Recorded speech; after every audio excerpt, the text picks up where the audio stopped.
Hi! So, are you a student, a mom, a breadwinner, or maybe someone na gustong maging virtual assistant? Then, this video might be for you.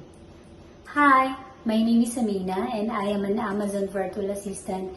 And for today's video, I will be sharing with you 4 steps how to be a virtual assistant. First, you need to have a reliable and stable internet connection with at least 10 Mbps. Why? Dahil 100% of our tasks as a virtual assistant will need an access to an internet connection to complete.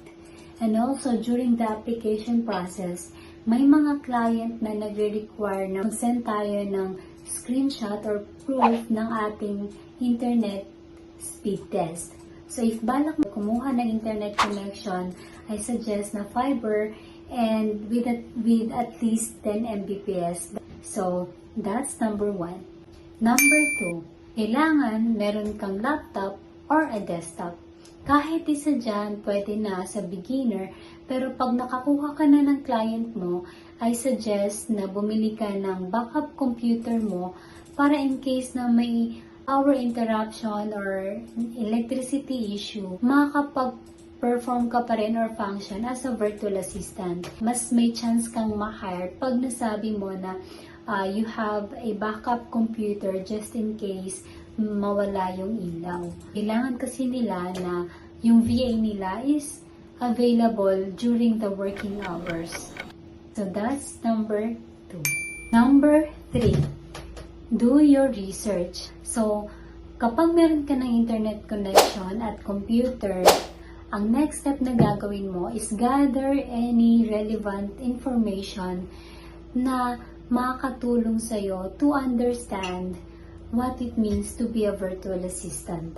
So you can start by exploring different platforms or different online platforms such as YouTube, Google, or even Facebook.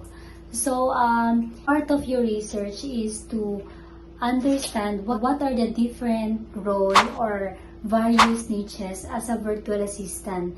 Dahil maraming niches or services ang isang virtual assistant. Merong graphic designer, merong Amazon virtual assistant, merong customer service, real estate, content writer, and sales, and also executive assistant. So, based sa skill mo or experience, alin dito yung mas magiging confident ka na i-provide na service. So, that's a part of your research na gagawin mo sa virtual assistant.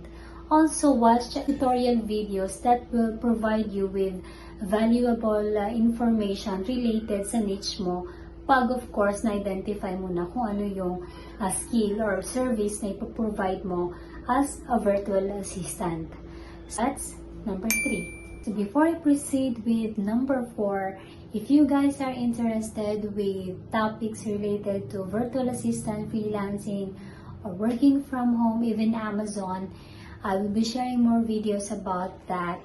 So don't forget to subscribe. It only takes a second to subscribe. So let's proceed with number 4. Create an account sa mga online freelancing platforms such as onlinejobs.ph and Upwork at marami pang lists actually. So create an account, optimize your profile, and then submit at least 10 applications a day. Dahil isa dyan magre-reply. Just don't give up. So see you in the next video. Have a good day.